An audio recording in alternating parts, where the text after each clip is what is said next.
সোনামণিরা, আজকে আমরা শিখব সু অভ্যাস, গুড হ্যাবিটস। গুড হ্যাবিটস মানে সু অভ্যাস।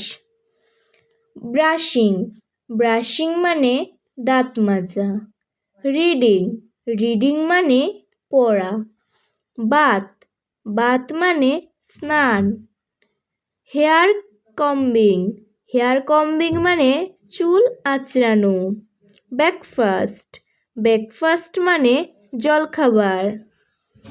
Go to school, go to school মানে স্কুলে যাওয়া। প্লেয়িং, প্লেয়িং মানে খেলা। ডান্সিং, ডান্সিং মানে নৃত্য করা। ডিনার, ডিনার মানে রাতের খাবার। Sleep at night, sleep at night মানে রাতে ঘুমোনো। সোনামণিরা, আমাদের ভিডিওটি ভালো লেগে থাকলে ভিডিওটিকে লাইক করে চ্যানেলটিকে সাবস্ক্রাইব করে নিও।